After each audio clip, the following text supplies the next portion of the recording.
Baik, selamat pagi jemaat yang saya kasihi. Sementara kita menyaksikan, memperhatikan tanda-tanda zaman ya, kalau di Timur Tengah perang semakin memanas, berbagai negara sudah mulai melibatkan diri,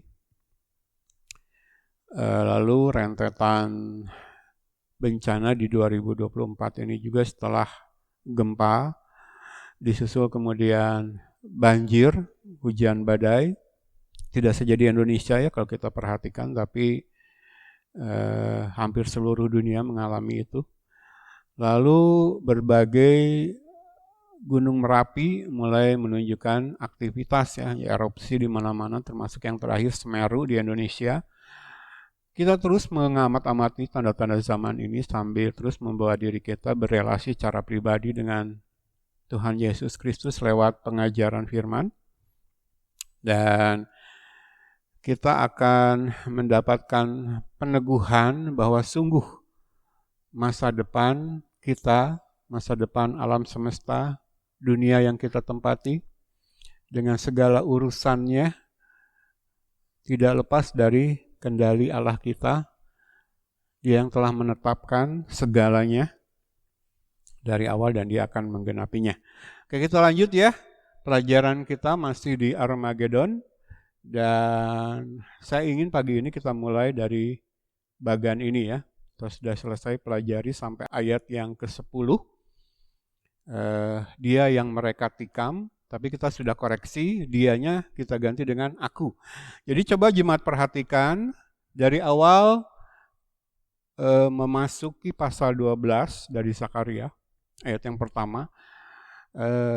Allah sudah memperkenalkan dirinya ya, yang membentangkan langit, membentuk bumi, menghembuskan nafas kepada manusia sehingga manusia menjadi makhluk hidup.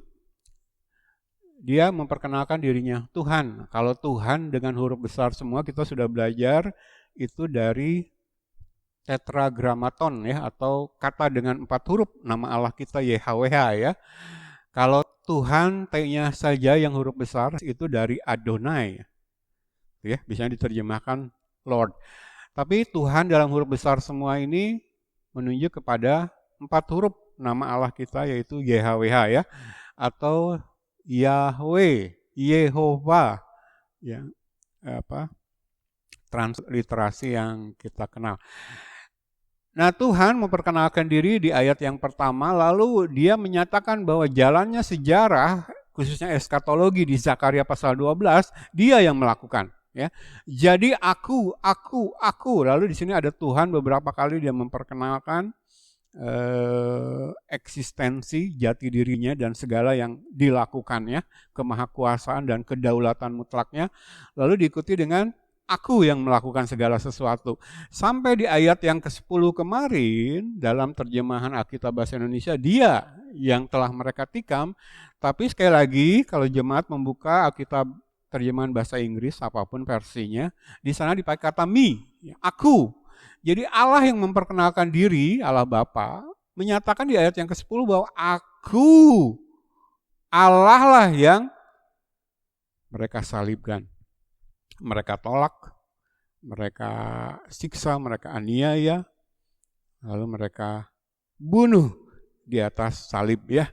Jadi Allah memperkenalkan bahwa Allah Bapa dengan Allah Anak itu satu Allah ya. Dalam konteks pernyataan di sini, ya, walaupun di ayat yang pertama sudah disinggung keberadaan Roh Kudus tentu saja secara implisit. Jadi Tritunggal, satu Allah, 3 pribadi. Jadi ketika Allah memperkenalkan anaknya, masuk ke ayat yang ke-10, dalam karya keselamatan kepada bangsa Israel khususnya secara rohani, Allah mengingatkan bahwa ketika mereka menyalibkan Yesus, Allah Bapa berkata, akulah yang kau salibkan, akulah yang kau tikam, akulah yang engkau tolak. Nah, sebenarnya dari bagian ini ada satu rahasia yang ingin saya bagi. Kalau bangsa Yahudi, bangsa Israel sampai hari ini menolak Yesus, betul? Secara bangsa ya. Ada pribadi-pribadi Yahudi yang sudah masuk Kristen, sudah masuk iman Kristen yang benar, menerima Yesus sebagai Tuhan dan Juru Selamat mereka. Tetapi kita sudah belajar sebagai bangsa baru nanti pada kedatangan Yesus yang kedua, Israel akan ditobatkan. Nah, Israel percaya kepada perjanjian lama, ya, kitab sucinya mereka. Nah, artinya Israel mengakui bahwa mereka menyembah Allahnya Abraham, Ishak, dan Yakub. Tetapi mereka menolak Yesus, tidak mengakui Yesus. Nah, sebenarnya dengan Zakaria pasal 12 ini sampai ayat ke-10, kalau kita buka, katakanlah kita diizinkan Tuhan bertemu dengan seorang Yahudi yang masih belum percaya kepada Yesus, masih dalam penolakan kepada Yesus, sehingga mereka masih menanti-nantikan Mesias mereka, kita bisa menginjili Yahudi dengan bagan ini. Ya, karena bangsa Yahudi percaya kepada Allah, YHWH. Tapi mereka menolak Yesus. Kita bisa katakan kepada mereka, coba saya presentasikan Zakaria pasal 12 ayat 1 sampai 10. Ketika di ayat 10 ada kata-kata aku yang telah mereka tikam, kira-kira merujuk kepada siapa? Mereka akan jawab kepada Allah. Betul kan? Ini kan rangkaian di pasal 12 ini menunjuk kepada YHWH Allah. Tetapi dalam kesempatan apa Allah ditikam oleh manusia? Kita bisa pancing dengan pertanyaan itu kepada orang Yahudi ini.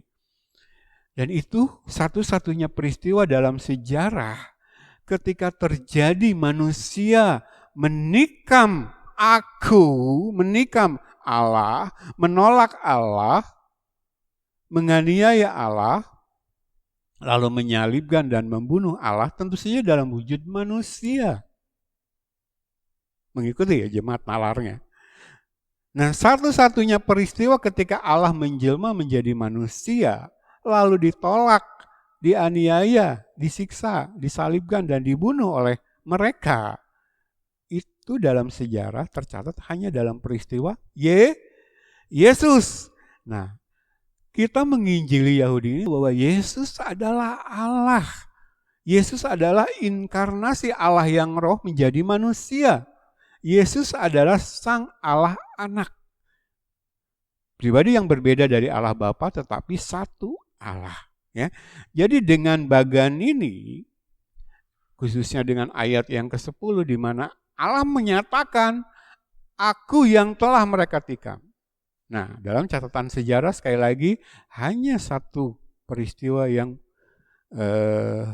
menyatakan bahwa Allah ditikam oleh manusia, ditolak, disalibkan, dibunuh oleh manusia, yaitu dalam peristiwa salib Kristus. Nah, saya mendapat kesaksian dari beberapa hamba Tuhan yang mempunyai kesempatan menginjili orang Yahudi dengan mempresentasikan Zakaria pasal 12 ini. Mereka akhirnya melihat sama yang akan terjadi dengan bangsa Yahudi sebagai bangsa di akhir nanti ya. Mereka akhirnya bisa dibawa untuk melihat Yesus adalah Allah. Dan satu-satunya peristiwa dalam sejarah di mana Allah menjelma menjadi manusia, firman menjadi daging, datang kepada bangsa pilihannya, tetapi bangsa pilihannya menolak dia, menikam dia, itu dalam peristiwa salib Kristus. Jadi dengan kesaksian ini, ya mungkin kita bisa pakai juga untuk menginjili suku bangsa lain. Tetapi bagi mereka yang mengakui Allahnya Abraham, Ishak, dan Yakub, tetapi menolak Yesus, bangsa Yahudi khususnya, kita bisa menginjili dengan ayat ini ya. Jadi pertemuan yang lalu kita akhiri dengan ayat yang ke-10 ini ya, di mana Allah mencurahkan roh pengasihan dan roh pengampunan sehingga bangsa Israel pada kedatangan Yesus yang kedua nanti dimampukan untuk melihat Dia Allah yang telah mereka tikam, yang telah mereka salibkan. Disitulah terjadi pertobatan besar-besaran ya. Nah, disinilah Zakaria 12 ayat-ayat yang terakhir, kita sudah sampai ayat 10 minggu lalu. Ayat 11 sampai ayat 14, ayat-ayat terakhir dalam Zakaria pasal 12 ini mencatat pertobatan Israel sebagai bangsa pada kedatangan Yesus yang kedua. Kita akan baca dulu ya ayatnya. Mulai ayat yang 11. Pada waktu itu ratapan di Yerusalem akan sama besarnya dengan ratapan atas Hadadrimon di lembah Megido. Negeri itu akan meratap, setiap kaum keluarga tersendiri, kaum keluarga keturunan Daud tersendiri, dan istri mereka tersendiri, kaum keluarga keturunan Natan tersendiri, dan istri mereka tersendiri, kaum keluarga keturunan Lewi tersendiri, dan istri mereka tersendiri, kaum keluarga Simei tersendiri, dan istri mereka tersendiri, juga segala kaum keluarga yang masih tinggal, setiap kaum keluarga tersendiri, dan istri mereka tersendiri. Ya, penjelasannya ayat ke-11.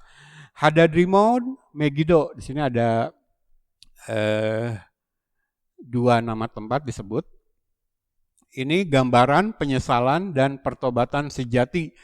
Kepedihan dari duka karena kesadaran akan keberdosaan dipersamakan dengan duka cita atas kematian Raja Yosia di Hadadrimon di dataran Megido. Ya, jadi nama tempat Hadadrimon dan Megido ini sengaja oleh Zakaria dikutip untuk merujuk ke ini ya. 2 Tawarik 35 ayat 20 sampai 24, peristiwa matinya Raja Yosia. Jemaat boleh baca nanti, khususnya 2 Tawarik pasal 35, kisah hidup Raja Yosia yang dianggap Raja Israel yang benar, tetapi di akhir hidupnya dia mengalami kematian yang tragis.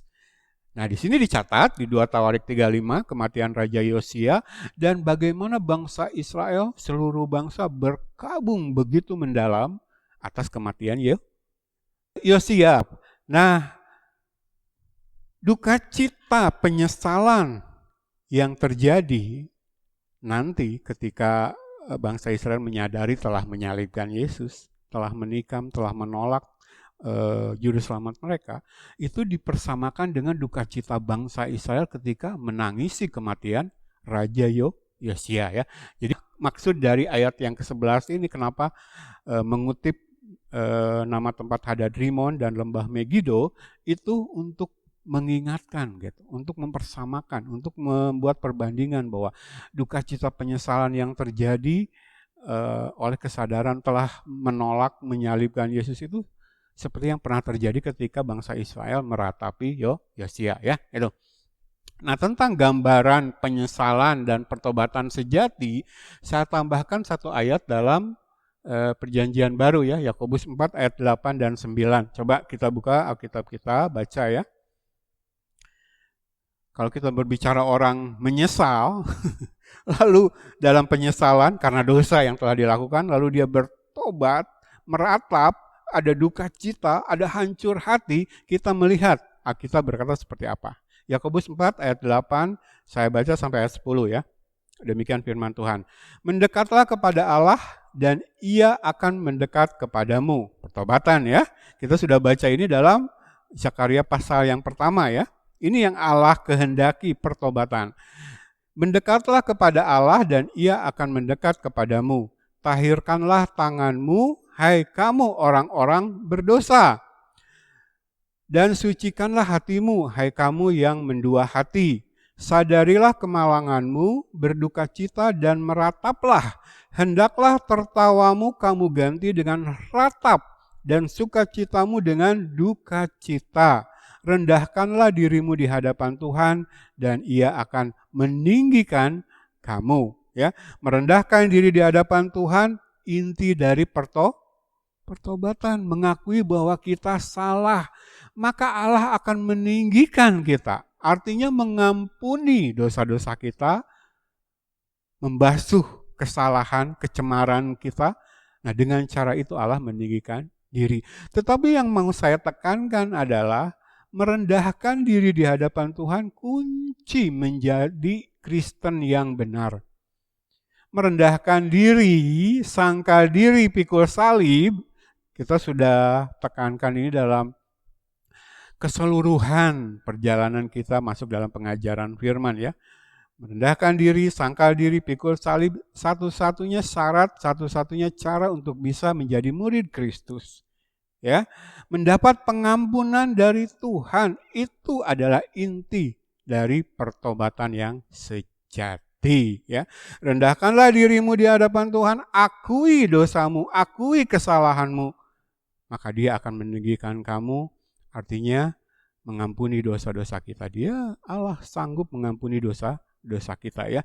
Jadi Yakub pasal 4 ayat 8 sampai ayat 10 khususnya ini menggambarkan memang dari perjanjian lama sampai perjanjian baru, penyesalan yang mendalam itu akan mendahului pertobatan sejati, ya. Oke. Jadi kalau orang nangis-nangis menyesal karena dosa mereka, kalau cuma nangis-nangis, semua orang bisa. Bertobat itu bukan cuma menyesal, bukan cuma menangis, tapi merendahkan diri, mengakui bahwa kita salah, merendahkan diri serendah-rendahnya. Aku bukan apa-apa di hadapan Engkau. Ampuni Tuhan, basuh aku, sucikan aku, layakkan aku. Maka saat itu Tuhan akan meninggikan kita. Nah, berita Injil yang benar adalah berita tentang pertobatan dan pengampunan dosa. Dan itu menuntut manusia untuk merendahkan diri di hadapan Tuhan. Maka bagi manusia-manusia yang egonya tinggi, yang egonya masih menguasai hidup, pride, bangga dirinya begitu tinggi, ya kehidupan dunia memang memancing manusia ke arah sana. Maka dia akan membenci berita Injil. Ya, kita sudah dapat gambaran kan? Ketika dua saksi yang diutus Allah bersaksi di Yerusalem lalu dibunuh oleh antikristus, seluruh dunia bersuka cita, saling mengirim hadiah.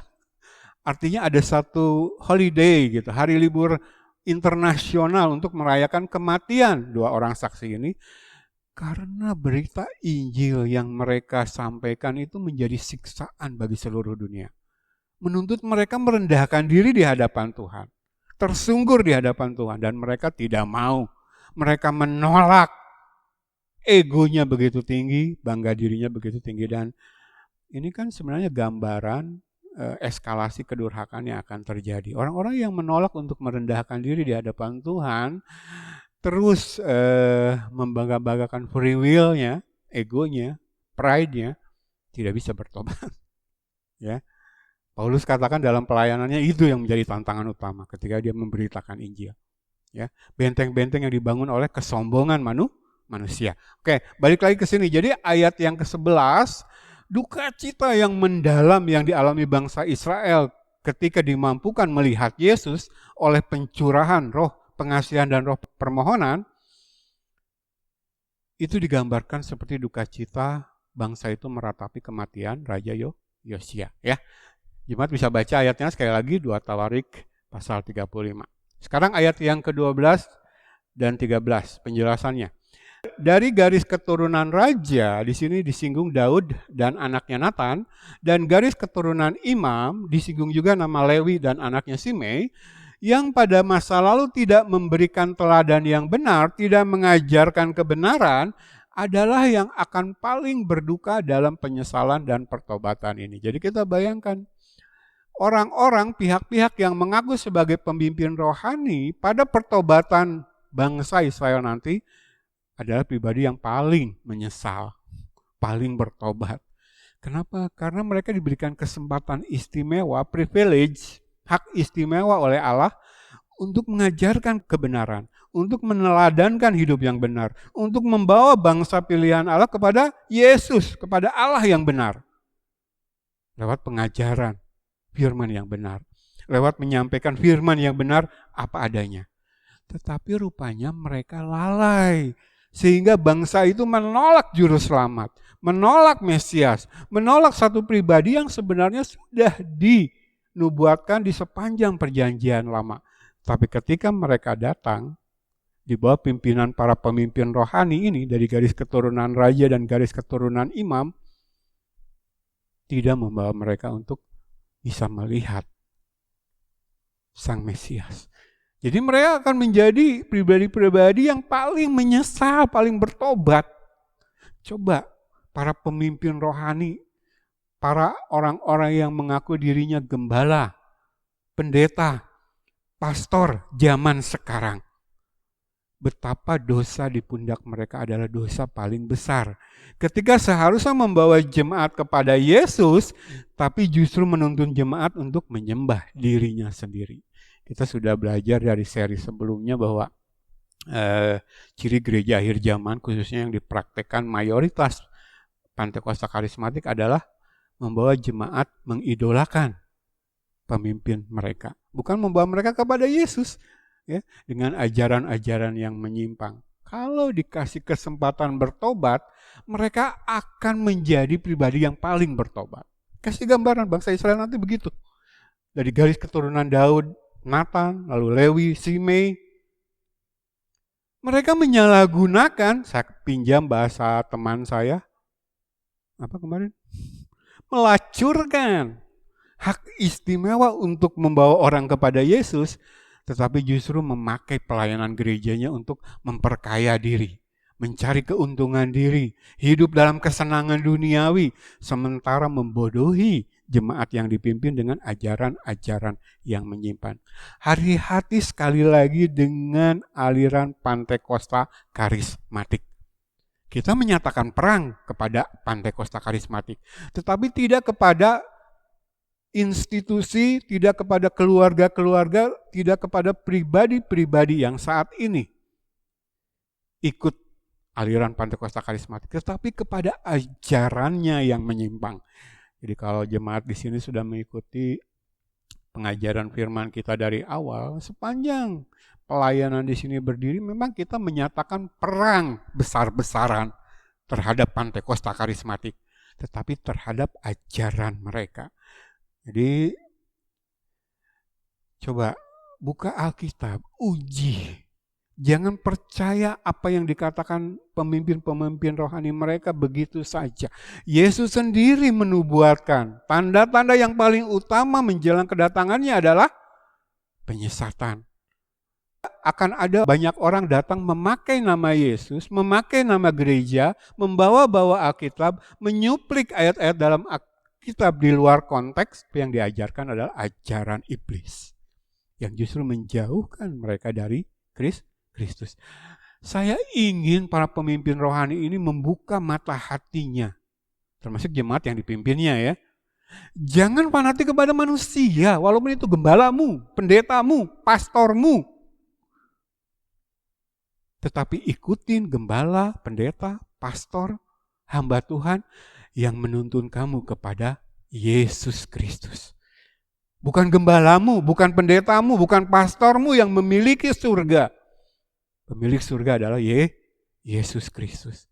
Jadi gereja yang benar adalah gereja yang pemimpin-pemimpin rohaninya membawa jemaatnya kepada Kristus. Bukan mendewakan dirinya. Ya, ini pesan kita. Jadi kita menyatakan perang terbuka terhadap Pentakosta karismatik, tetapi ajaran. Jadi kalau di luar sana, saya mendapati respon, ada pribadi-pribadi yang merasa tersinggung, lalu menuduh kita menjelek-jelekan Pentakosta karismatik. Coba buka Alkitab. Saya hanya bisa menyarankan satu hal, buka Alkitab. Kembali kepada ajaran yang benar. Kita tidak akan pernah bisa menyadari bahwa ajaran yang kita anut, yang kita imani dan yang kita praktekkan itu salah kalau kita belum memperoleh kebenaran itu seperti apa. Buka Alkitab, cari kebenaran dan kita akan melihat. Ya, jadi sekali lagi ayat 12 dan 13 memperlihatkan bahwa orang-orang yang sebenarnya diberikan hak istimewa untuk memimpin banyak orang kepada Allah yang benar, tetapi mereka menyelewengkan hak istimewa ini, menyia-nyiakan, melacurkan diri, menjual profesi kepemimpinan rohani demi uang, demi segala hal yang bersifat duniawi. Nah, menjelang pemilihan presiden di Indonesia, kita belajar dari pengalaman yang lalu, bagaimana pemimpin-pemimpin gereja yang dianggap pendeta-pendeta besar, populer lah. Tapi kemudian mengarahkan jemaatnya untuk memilih satu presiden tertentu ya. Bahkan kita mencatat khususnya di Indonesia, hamba-hamba Tuhan ini menggiring jemaatnya untuk memilih satu calon presiden dengan mengatasnamakan mendengar suara Tuhan, dengan mengatasnamakan mendapat penglihatan dari Tuhan. Ya, jadi dan tidak tertutup kemungkinan menjelang Pilpres 2024 ini akan ada pihak-pihak yang mengaku dirinya pimpinan gereja, tetapi menjual, ya, hak istimewa atau privilege ya kepemimpinan rohaninya untuk tujuan-tujuan yang sementara, yang duniawi, ya. Politik praktis ya. Oke, sekali lagi dari garis keturunan raja, garis keturunan imam, tetapi juga disinggung rakyat biasa ya. Nanti di ayat 14. Ini penjelasannya. Ayat 12 dan 13 ya. Penjelasan poin ketiga. Nah, jemaat menangkap dalam teks Alkitab ini, saya kasih warna agak pink ya. Begitu banyak kata tersendiri. Ini penjelasannya. Duka cita dan penyesalan yang mendalam ini bukanlah sekedar emosi kolektif sebagai bangsa, namun setiap individu, sekali lagi setiap individu dibawa oleh Roh Kudus, Roh pengasihan dan Roh permohonan ke dalam pertobatan dan iman kepada Tuhan Yesus Kristus ya. Jadi begitu banyak kata tersendiri. Walaupun disebut di sini garis keturunan Daud dan Nathan, garis keturunan Lewi dan Simei, ya, disinggung juga kaum keluarga, tapi dibilang tersendiri, istrinya tersendiri. Jadi pertobatan yang terjadi adalah pertobatan pribadi. Setiap pribadi bangsa Israel yang tersisa saat itu dimampukan melihat Yesus. Ya. Jadi bukan karena kolektif satu nangis, yang lain terbawa emosi ikut nangis. Gayanya kan kalau gereja sekarang begitu kan. Lalu dengan dipancing oleh musik, katanya praise and worship. Kita sudah belajar. Yang dipraktekkan kebanyakan Pantekosta karismatik sekarang bukan praise and worship, tapi worshiptainment. Ya. Musik, multimedia, lalu pemain band yang hebat, pemimpin pujian yang fasih lidah. Secara psikologis, secara emosional mempengaruhi jemaat untuk masuk ke dalam nangis ramai-ramai. Mereka bilang dalam doa dan penyembahan mereka. Bukan seperti itu yang terjadi terhadap bangsa Israel nanti pada kedatangan Yesus yang kedua. Bukan juga yang terjadi kepada pertobatan yang sejati yang terjadi sekarang secara sporadis di mana-mana di seluruh dunia.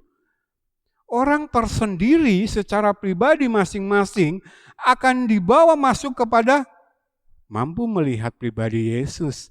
Keberdosaan disadarkan, kebutuhan akan juru selamat pribadi ditumbuhkan, lalu mereka melihat Yesus lewat berita Injil yang benar. Kabar baik itu. Dan mereka merendahkan diri serendah-rendahnya, memohon belas kasihan Tuhan untuk meninggikan mereka. Lewat pengampunan dosa, kelahiran kembali, dibawa masuk ke dalam iman Kristen yang benar. Coba, setiap jemaat yang mendengar khotbah pagi ini, sudahkah proses ini kamu alami? Apakah iman yang kamu anut sekarang iman Kristen yang benar? Ada nggak kerinduan untuk menggali pengetahuan akan firman, masuk ke dalam relasi pribadi dengan Allah? Itu ciri utama. Amanat agung Kristus, ajari mereka segala hal yang kuperintahkan kepadamu. Yakobus 1 ayat 25 katakan, menyelidiki hukum-hukum yang sempurna, baru melakukannya. Itu yang akan berbahagia. Ya, kalau orang mengaku Kristen, tapi masih enggan, melalaikan, mengabaikan, alergi terhadap pengajaran firman yang sehat dan sistematis, uji imanmu. Uji dirimu sendiri, ya. Jadi pertobatan masing-masing. Jadi di teks terakhir dalam kitab Zakaria pasal 12, yaitu ayat 11 dan ayat 14, kita melihat dampak luar biasa dari dicurahkannya roh pengasihan dan roh permohonan. Ya, itulah yang terjadi kepada setiap orang yang masuk ke dalam iman Kristen yang benar. Saya mengalami, Ibu Gembala mengalami, saya percaya jemaat yang masuk ke dalam iman Kristen yang benar pasti mengalami hal ini. Tiba-tiba kita menangis, kita meratapi betapa selama ini, walaupun sejak kandungan, sejak dilahirkan, sekian puluh tahun, sekian tahun kita mengaku Kristen, tapi ternyata kita sudah menyakiti hati dia setiap hari dalam kekristenan KTP kita. Tiba-tiba kita disadarkan dan kita menangis sesenggukan sambil berlutut di hadapan Yesus, mohon belas kasihan dia lewat pengampunan dan kelahiran kembali. Luar biasa banjir air mata yang terjadi saat itu.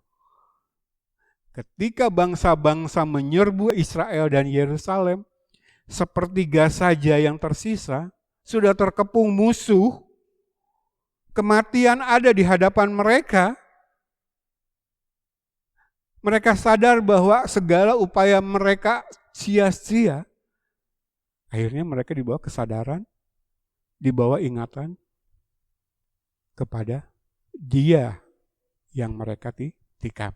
Nah, di akhir saya sertakan satu ayat, jemaat nanti baca ya, Wahyu 11 ayat 13, di mana Allah memang kadang memakai cara hal-hal yang mengerikan, hal-hal yang menyedihkan untuk membawa orang kepada pertobatan ya.